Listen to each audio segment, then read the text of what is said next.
अनि आउनुहोस् हामीहरू वचनमा जानुभन्दा अगाडि प्रार्थना गरौँ। सर्वशक्तिमान, जीवित, दयालु, अत्यन्त धर्मी, अनुग्रहकारी परमेश्वर, तपाईँ पवित्र अनि अति पवित्र परमेश्वरलाई हामी धन्यवाद चढाउँछौँ। यो समय तपाईँको वचनबाट हामी केही कुरा सुन्न गइराखेका छौँ, उत्साहित बन्न गइराखेका छौँ। तपाईँको उपस्थितिले पूर्ण रूपमा भरिदिनुहोस् अनि तपाईँको वचनको प्रकाश हाम्रो माझमा दिनुहोस्। हामीलाई साँच्चै नै तपाईँको त्यो आत्मिक कुराहरू बुझ्नको लागि हाम्रो कानहरू खोलिदिनुहोस् र तपाईँको यीशु मसीह नै महिमित होस्। धन्यवाद सबै कुरोको लागि, सबै थोकको लागि। वचनको सम्पूर्ण अवधि तपाईँको हातमा समर्पण गर्छौँ। तपाईँ आफै भइकन बोल्नुहोस्, मुक्ति दिने प्रभु यीशु ख्रीष्टको नाममा, आमेन। दुःख लाग्छ देख्दा तिनीहरूलाई जसले पाएका छैनन् यीशुलाई। कविता होइन म, तर पनि एउटा भन्न मन पर्यो।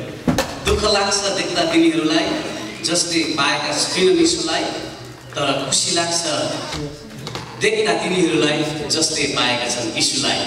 तर खुसी लाग्छ देख्दा तिनीहरूलाई जसले पाएका छन् यीशुलाई। यिनीहरू सबैलाई जय मसीह फेरि पनि धन्यवाद यहाँको तालीको लागि।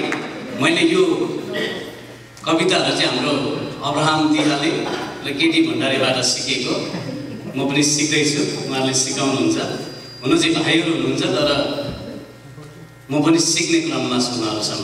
र हामीसँग दाजु नर्बु हुनुहुन्छ, पास्टर नर्बु, पास्टर टिका, धेरै पास्टर हुनुहुन्छ। परमेश्वरसँग अनुमति लिँदै, यहाँबाट पनि अनुमति लिँदै प्रभुको वचनबाट केही कुराहरू बोल्न चाहन्छु। इसाई सङ्गति, इसाई सङ्गीत कसरी आशिषित बनाउन सकिन्छ। इसाई जुन सङ्गीत छ, यो कुरालाई हामीले कसरी आशिषित बनाउन सक्छ। हामी यो ठाउँसम्म आइपुग्यौँ अहिले, हामीले पुरै हाम्रो योगदानहरू छ, हामीलाई थाहा छ होइन। हामीले म सिक्किममा जब सेवाकाई गर्थेँ, सानो सेवाकाई थियो, यहाँ पनि ठुलो सेवाकाई छैन, सानो सेवाकाई छ। जब एकदमै समस्यामा, दुःख र कष्टमा, वेदनामा पर्थेँ, म युट्युबबाट भाइ सन्तोष निगितकाको गीतहरू सुन्ने गर्थेँ। अनि मलाई यति साह्रो पुरा हृदयबाट उत्साहित बन्थ्यो, यति साह्रो उत्साहित बन्थेँ म। त हामीले यो ठाउँसम्म आइपुग्नको लागि धेरै योगदानहरू गरेको छ। हामीले गीतहरू गाएका छौँ, हाम्रो ठाउँबाट हामीले प्रस्तुतिहरू गरेका छौँ, कुनासम्म हाम्रो गीतहरू पुगेको छ। तथापि पनि आज म यहाँको माझमा इसाई सङ्गीतलाई अझै आशिषित बनाउनुको लागि तपाईँलाई मैले के गर्नुपर्छ होला, अझै आशिषित बनाउनुको लागि। यहाँ तपाईँको यहाँसम्म हामी आउँदाखेरि हामीले के चाहिँ गरिनु होला। तपाईँले संयुक्त राज्य अमेरिकामा हेर्नुभयो भने यहाँ हाम्रो नेपाली इसाईहरूको इतिहासलाई हेर्नुभयो भने यति साह्रो बेसी माथि बढेर गएको छ। अनि सङ्गीतलाई हेर्नुभयो भने अरे अहिले त मण्डलीमा, प्रत्येक मण्डलीहरूमा यति साह्रो राम्रो राम्रो गाउने भाइ बहिनीहरू छन्। यहाँ अहिले एकजना बहिनीले पुगेर गाइराखेको थियो, मलाई लाग्छ हाम्रो टिकाको छोरी, पास्टर टिकाको छोरी हुनुपर्छ। यस्तो राम्रो स्वरहरू निक्लिराखेको थियो, विस्फोटन भइराखेको थियो। तर यदि यो कुरालाई हामीले आशिषित तुल्याउनु भयो भने हामीले के गर्न पर्ला। यसमा म यी कुराहरू आज बाँड्न चाहन्छु। तपाईँले मसँग परमेश्वरको वचनबाट हामी आज एउटा कुराहरू बुझौँ। तपाईँले दाउदको भजन 33 अध्यायको 2 पदमा हेर्नुभयो भने यसरी लेखेको पाउँछ हामी। 33 अध्यायको 2 पद, भजन सङ्ग्रह 33 अध्यायको 2 पद। बीड बजाउँदै परम प्रभुको प्रशंसा गर, 10 तारे सिद्दर बजाउँदै उहाँको स्तुति गर। यहाँनिर दाउदले स्तुति भजनको कुराहरू यहाँनिर गर्छ। अब हामीले एउटा बुझ्नुपर्ने कुरा चाहिँ के हो भने दाउदले जुन कुरो यहाँ भनिराखेको छ त्योभन्दा अगाडि हामीले दाउदलाई बुझ्नु अत्यन्त आवश्यकता छ।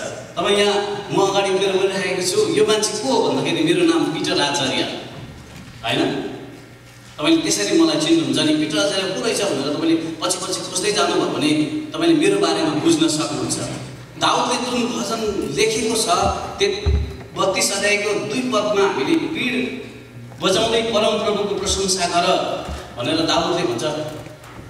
त्योभन्दा अगाडि हामीले बुझ्नुपर्ने कुरा दाउद को थियो त। वास्तवमा दाउदको जीवनमा परमेश्वरले गर्नुभएको कामहरू के थिए नि, दाउदको योगदानहरू के थिए, यो कुरो तपाईँले मैले जान्नु नितान्त आवश्यकता छ। अनि तपाईँलाई मेरो सङ्गीत एकदमै आशिषित बन्छ। दाउदलाई परमेश्वरले, हामीलाई थाहा छ दाउदको जीवनलाई हेऱ्यो भने दाउदले के कुरो गरेन होला उसको जीवनमा, जुन कुरोको लागि ऊ जहिले पनि परमेश्वरको चरणमा जानका लागि कहिले पनि पछि हुँदैन थियो। दाउदले थुप्रो योगदानहरू गर्यो। आफै राजा हुँदा पनि अर्कोको अन्डरमा रहेर भाला बोक्ने कामहरू, बन्दुक बोक्ने कामहरू गर्यो। राजा अभिषेक भएको मान्छे पनि कसैको अन्डरमा बसेर कामहरू गरिरहेको अवस्थाहरू थियो। तर प्रियहरू, दाउदको जीवनमा दाउदको योगदानहरू के हो त भन्दाखेरि सबैभन्दा पहिला कुरा, दाउद जहिले पनि प्रार्थनामा समय बिताउँथ्यो।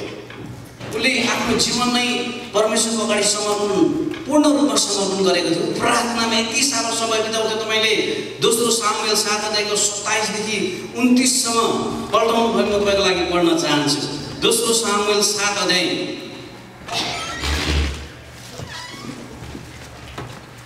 27 देखि 29 सम्म।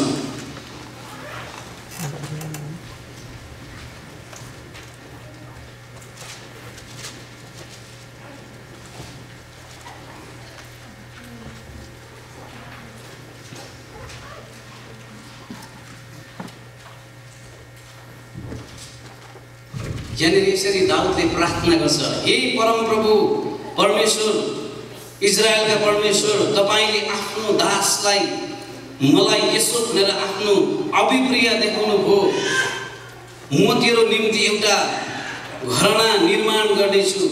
यसकारण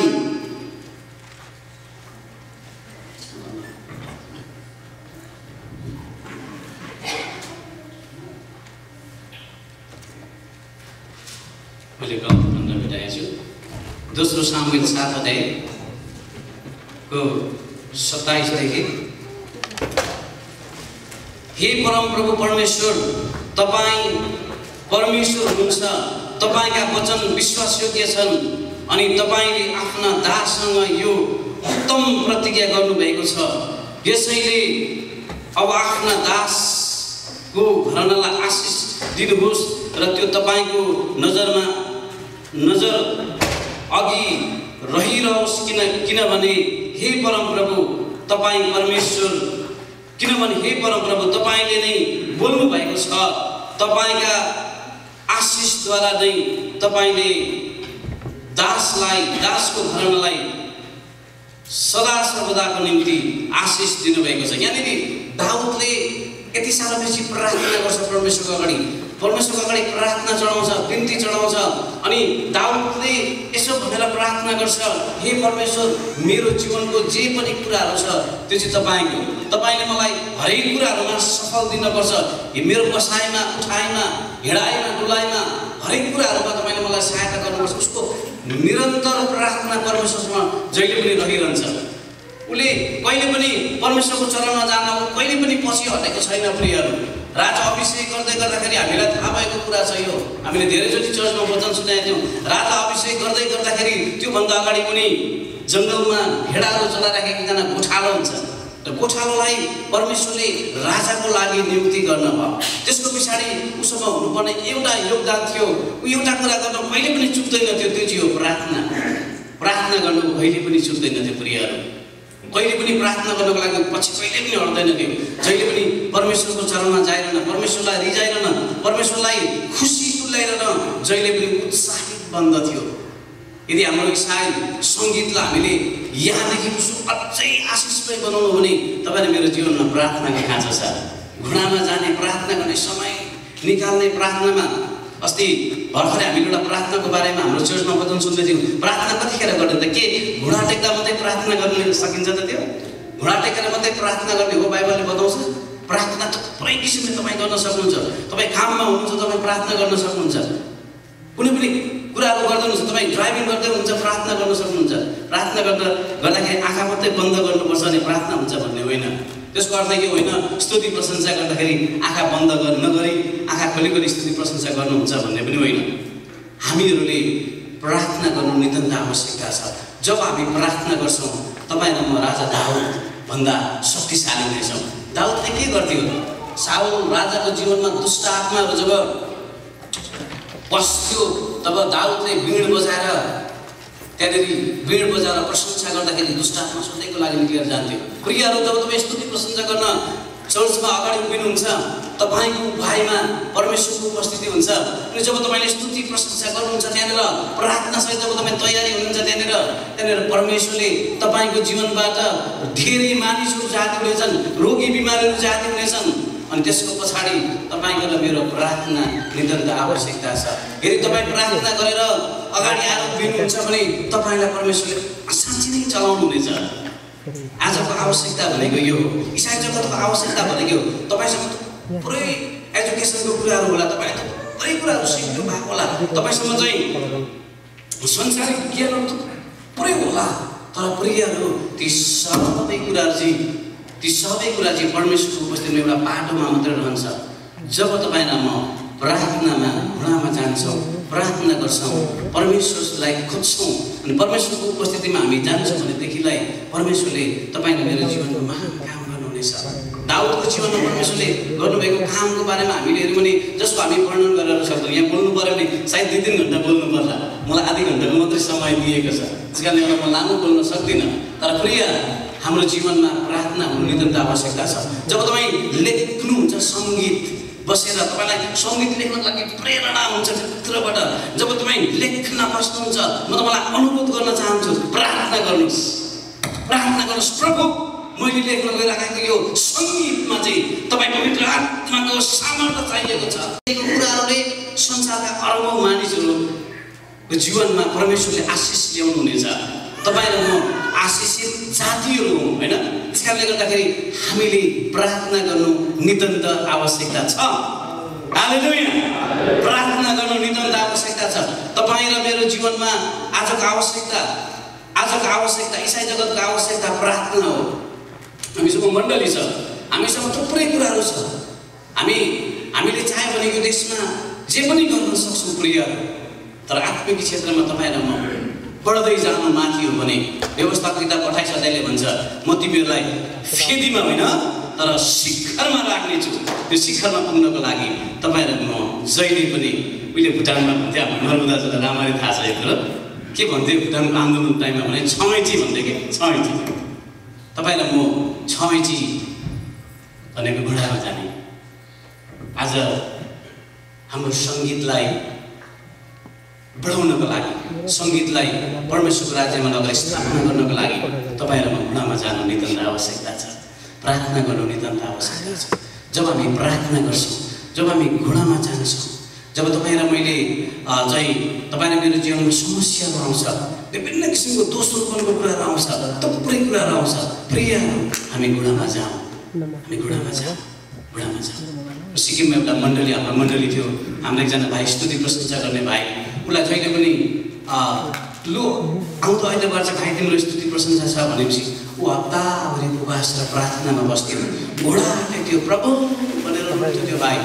अनि जब एकदम साधारण गरिब परिवारको उसँग राम्रो लगाउने लुगाहरू पनि थिएन, धुन्थ्यो, सफा बनाएर चाहिँ आएर स्तुति प्रशंसाको लागि हप्ताभरि उपवास र प्रार्थना गर्थ्यो, रुन्थ्यो आएर तल बसेर घुँडा टेकेर। अनि जब स्तुति प्रशंसा गर्न उभिन्थ्यो, ओ पवित्र आत्माले महान काम गर्नुहुन्थ्यो त्यो भाइको जीवनमा, महान काम गर्नुहुन्थ्यो। मानिसहरू आशिषित भएर जान्थे, त्यहाँनिर रोगीहरू जाती हुन्थे, त्यहाँनिर थुप्रै कामहरू परमेश्वरले त्यो भाइको जीवनबाट गर्नुहुन्थ्यो। यदि आज हामी केही काम मेरो जीवनबाट भयो हुन्थ्यो भन्ने हामी चाहन्छौँ भने हामीले प्रार्थना गर्नुपर्छ। अनि हाम्रो सङ्गीत आशिषित भएर जान्छ, यति साह्रो आशिषित भएर जान्छ।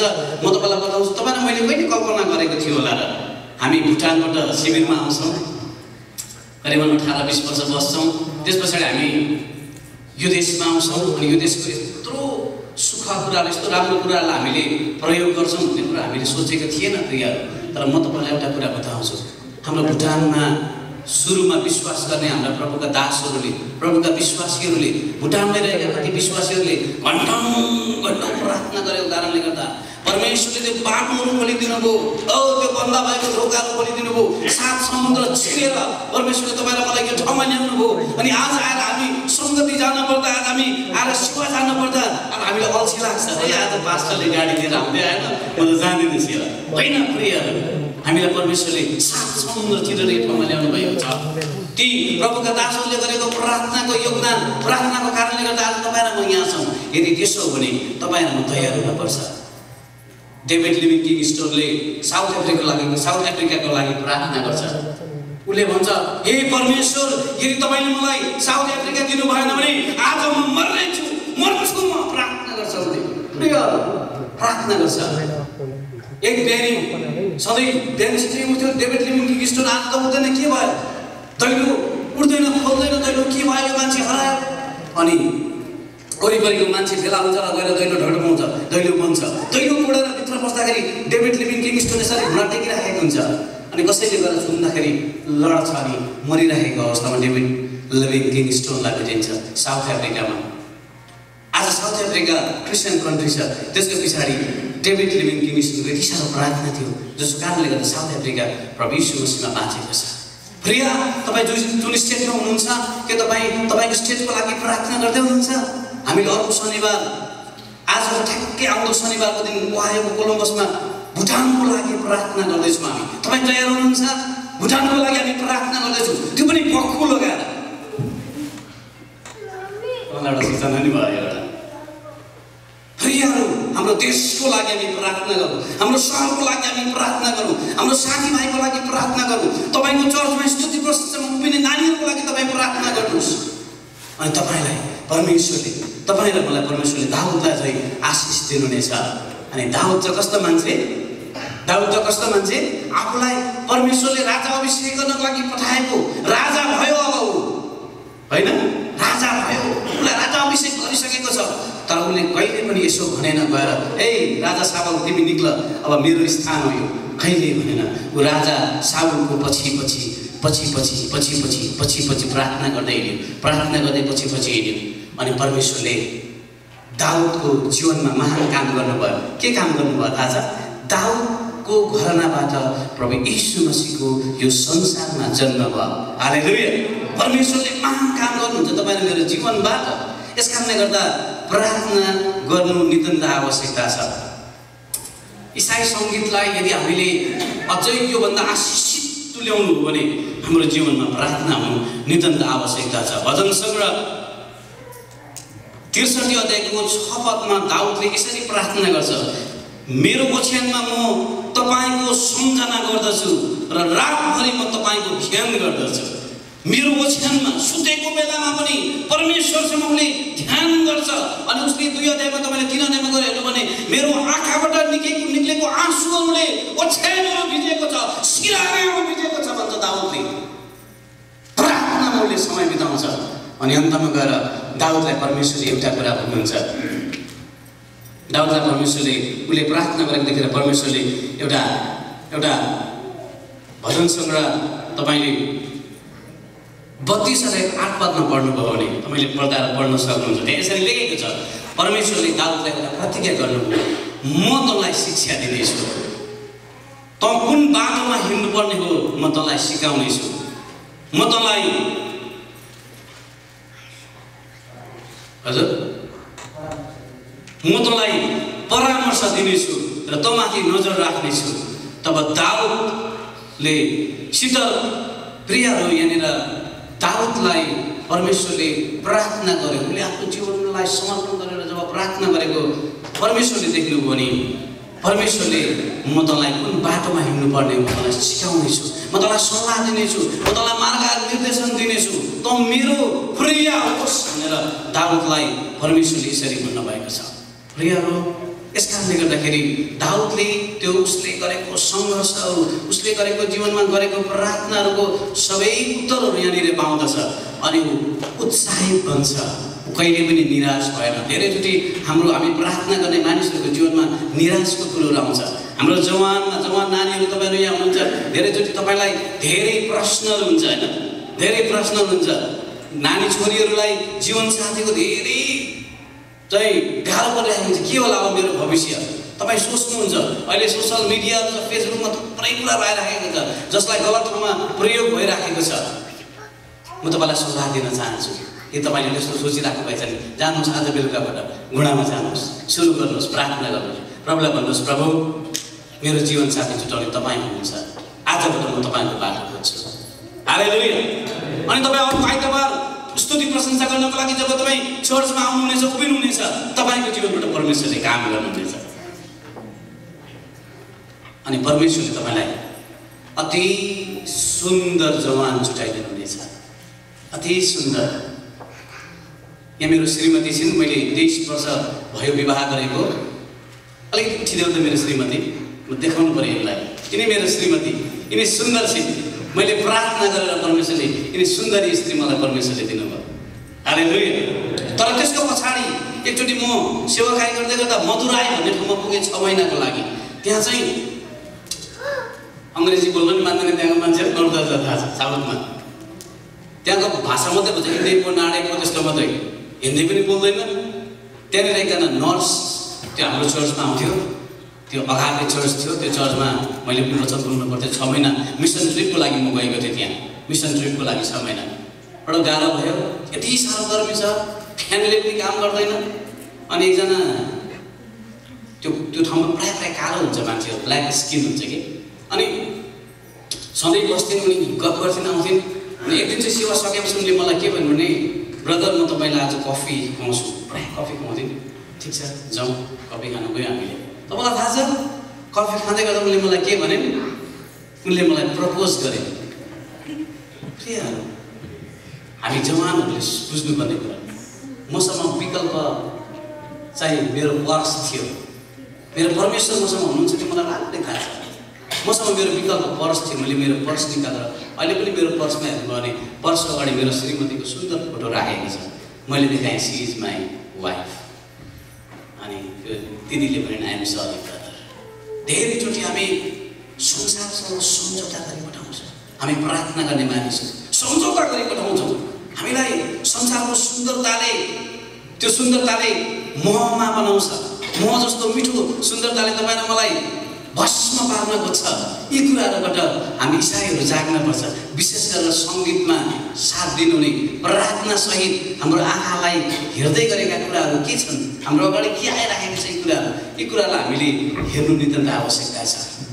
प्रियहरू, नभए हामी भस्म पर्छौँ, भस्म हुन्छौँ। धेरै मानिसहरू भस्म भएको छ। आजको संसारमा धेरै अगुवाहरूलाई, धेरै प्रभुका छोराछोरीलाई लडाउने, शैतानले लडाउने त्यो जाल के हो थाहा छ? त्यो जाल व्यभिचार हो। व्यभिचार फसाइदिन्छ, लडाइदिन्छ, थुप्रै कुरोहरू गर्छ। तपाईँ र म त्यो कुरोबाट बाँच्नु नितान्त आवश्यकता छ। अनि हामी घुँडामा जानु नितान्त आवश्यकता छ। जब हामी यसो गर्छौँ तब तपाईँको र मेरो सङ्गीतलाई परमेश्वरले उठाउनुहुनेछ। अनि तपाईँलाई र मलाई परमेश्वरले यति साह्रो उठाउनुहुनेछ, तपाईँ र मैले कल्पनै गर्न सक्दैन। त्यसको कल्पनै गर्न सक्दैन। क्या हामी तयारी छौँ त्यसको लागि? याबेस भन्ने एकजना मान्छेसँग पहिलो इतिहास 3 अध्यायको 10 पदमा तपाईँले पढ्नुभयो भनेदेखिलाई याबेसले यसरी प्रार्थना गर्छ परमेश्वरलाई। याबेसले यसरी भने, हे परमप्रभु, याबेसले यसो भनेर परमप्रभुलाई पुकारे, प्रार्थना गरे, बिन्ती छ मलाई आशिष दिएर ठुलो इलाका दिनुहोस्, तपाईँको हात म माथि रहोस्, मलाई कुनै जोखिमबाट जोगाएर राख्नुहोस्, ताकि मलाई कुनै चोटले पनि नदुखोस्। अनि परमप्रभुले तिनको बिन्तीलाई सुन्नुभयो। याबेस भन्ने मान्छे पहिलो इतिहास 3 अध्यायको 10 पदमा मात्रै मान्छेको नाम पाइन्छ। अरू बेला अरू ठाउँ कहीँ पनि पाइँदैन मान्छेको नाम। यो मान्छेले परमेश्वरसँग प्रार्थना गर्छ। याबेसले, परमेश्वरले उसको प्रार्थनालाई सुन्नुहुन्छ। सबैभन्दा पहिला मलाई ठुलो इलाका दिनुहोस्। हामीलाई जग्गा चाहिन्छ है, होइन? हाम्रो सङ्गीतको लागि हामीलाई ठुलो जग्गा चाहिन्छ। कोलम्बस मात्रै होइन, ओहायो मात्रै होइन, संयुक्त राज्य अमेरिका मात्रै होइन, तर हामीलाई विश्व चाहिन्छ, राष्ट्र चाहिन्छ। हामी प्रार्थना गरौँ प्रभुलाई, प्रभु हामीलाई राष्ट्र दिनुहोस्, जग्गा दिनुहोस्, कार्यक्षेत्र दिनुहोस्, मिसन फिल्ड दिनुहोस्। प्रार्थना गरौँ। मलाई आशिष दिएर ठुलो इलाका दिनुहोस्, ठुलो जग्गा दिनुहोस्, तपाईँको हात म माथि रहोस्। प्रभु जहिले पनि तपाईँको हात म माथि राखिदिनुहोस्। उठ्दा बस्दा हिँड्दा डुल्दा मलाई कुनै जोखिमबाट पनि तपाईँले मलाई जोगाएर राख्नुहोस्। म समस्यामा पर्नु नपरौँ। याबेसले यो प्रार्थना परमेश्वरमा निरन्तर निरन्तर निरन्तर चढाउँछ। अनि बाइबलले भन्छ परमेश्वरले याबेसको प्रार्थनालाई सुन्नुभयो अनि ऊ आशिषित भएको छ। हालेलुया। तपाईँ तयार हुनुहुन्छ प्रियहरू? आजको दिन हामीले प्रार्थना गर्न नितान्त आवश्यकता छ। प्रार्थना गऱ्यौँ भने तपाईँको र मेरो जीवनमा तपाईँले सोच्दै नसोचेको कुरा पनि तपाईँको जीवनमा परमेश्वरले दिनुहुनेछ। कतिचोटि हामीले कल्पना नगरेको कुरा पनि हुनसक्छ नि। मेरो जीवनमा तपाईँले हेर्नुभयो भने म यस्तो खालको प्रभुको छोरो, यस्तो खालको मैले प्रभुको सेवाकार्य गरेँ। मैले सियाटलको वासिङटनमा प्रभुलाई भने, प्रभु तपाईँले मलाई $100 2 बेडरुमको घर दिनुपर्छ। मूर्ख प्रार्थना हो। प्रार्थना गरेँ मैले परमेश्वर, जबकि 2 बेडरुमको घर चाहिँ $1000 पर्छ सियाटलको वासिङटनमा। प्रार्थना गरेँ। 1 महिना 21 दिन भन्दा अलिकति अगाडि त मलाई एउटा स्त्रीले फोन गर्यो। मलाई उसको अफिसमा बोलायो। हामी परिवारै गयौँ।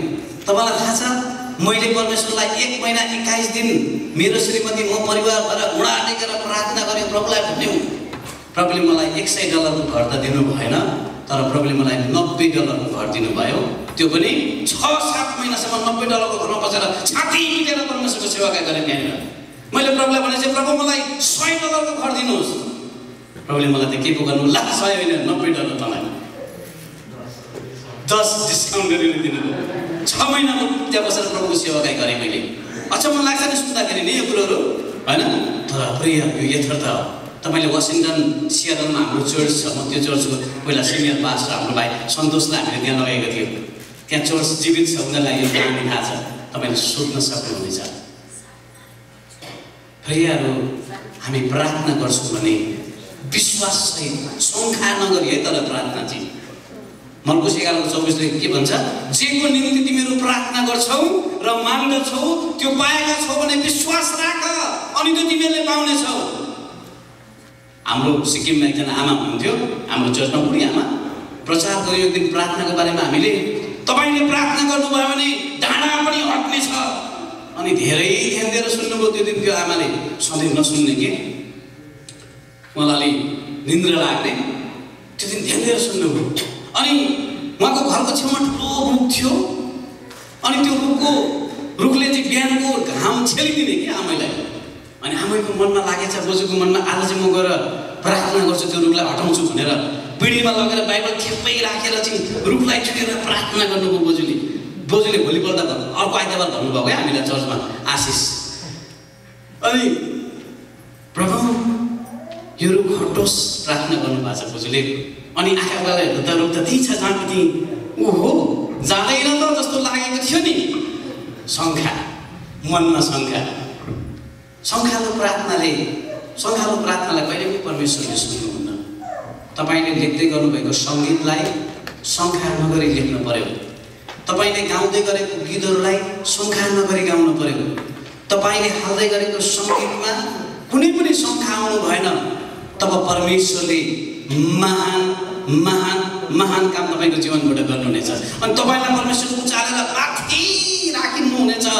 अनि नेपाली भाषी मण्डलीले हालेको सङ्गीतका मानिसहरू माथि बसेको देख्दाखेरि यहाँका मानिसहरूले पनि परमेश्वरको महिमा गर्नेछ। हामी एउटा प्रार्थना गर्दैछौँ सिन्सियरिटीमा। त्यो चाहिँ के भने अबको 10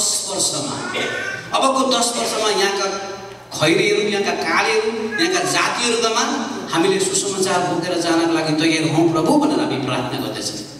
उत्साहित हुनुहुन्छ तपाईँ? हाम्रो मण्डलीमा नेपाली मात्रै आउँछ भन्ने मान्यता नराखौँ। अब हामी घुँडा टेकौँ। यहाँका अरू जातिहरूमा नै पुग्नुपर्छ, प्रसार गर्नुपर्छ यिनीहरूलाई। हामीले गाउँदै गरेको गीतहरूले चाहिँ यिनीहरूको जीवनमा परमेश्वरले काम गर्नेछ। प्रियहरू, त्यसको लागि तपाईँहरू तयार हुनु पऱ्यो नि। तयार हुनु पऱ्यो। किन परमेश्वरले तपाईँलाई मलाई यहाँ ल्याउनु भयो? दामी दामी गाडी किनेको छ हामीले। दामी यहाँ चाह्यो भने हामीले अहिले गयो भने लेक्सस जस्तो गाडीहरू पाउन सक्छौँ। हाम्रो भाइ सन्दीप भाइ भेट्नु लेक्सस गाडी भाइ उठाउँदैछ पछाडि। दामी गाडी किनेको छ भाइ। प्रभुले आशिष गर्नु। भाइलाई बधाई छ। प्रभुले आशिष गर्नु। परमेश्वरले हामीलाई यो ठाउँमा ल्याउनुको पछाडि चाहिँ थुप्रै कारणहरू छ। समुद्रतिर ल्याउनुको पछाडि थुप्रै कारण हुन्छ। त्यसको लागि तपाईँ र म यी दिनहरूमा प्रार्थनासहित तयारी हुनु पर्यो, तयारी हुनु पर्यो। मलाई कोही बेला गीतहरू आउँछ, चर्चमा क्यासेटहरू आउँछ, म जहिले पनि उत्साहित बन्छु। पैसा $10 $20 जतिकै होस्, उसले मेहनत गरेको पैसा दिनुपर्छ हामीले। म जहिले पनि उत्साहित बन्छु, छिटो छिटो खोलेर म मेरो गाडीमा त्यो क्यासेट बजाउँछु। अनि बजाउँदै गर्दा यदि त्यो भाइको नाम थाहा छ, त्यो गीत गाउने भाइको नाम भने म प्रार्थना गरिदिन्छु, प्रभु यो छोरालाई तपाईँले आशिष गर्नुहोस्, प्रभु तपाईँले यो छोरालाई आशिष गर्नुहोस्। उत्साहित बन्छु भाइहरूले गाउँदै गरेको गीतहरू सुन्दा, किनभने मैले गाएको त मेरो भागिहाल्नुहुन्छ एउटा यति दामी सोच मेरो। मेरो गाडीमा तपाईँले हेर्नुभयो भने म तपाईँलाई अहिले चाबी दिन सक्छु। मेरो गाडीमा तपाईँले एउटै पनि सेकुलर क्यासेट पाउनुभयो भने मेरो गाडी म तपाईँलाई दिन्छु। सम्झौता नगरौँ हामी संसारसँग। मैले यसो भन्न खोजेको होइन तपाईँ सेकुलर गीत नबजाउनुहोस् भन्न खोजेको होइन, तर सम्झौता नगरौँ है संसारसँग। यदि हामी सम्झौता गर्छौँ भने हामी जहाँको त्यही हुन्छ।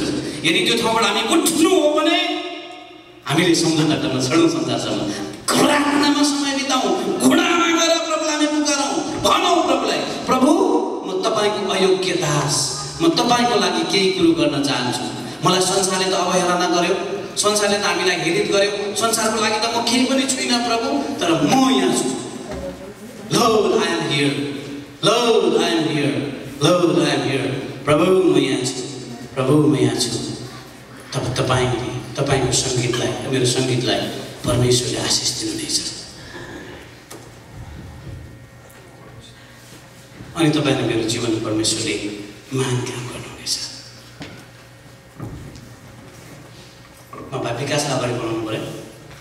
हामी सबैजना आफ्नो स्थानमा खडा हुनेछौँ। म अनुरोध गर्न चाहन्छु, हामी कसैले नै हाम्रो आँखालाई हेर्ने छैनौँ। हामी केही क्षण प्रार्थना गरौँ। छोटो समय, म तपाईँसँग 10 मिनट समय दिन्छु।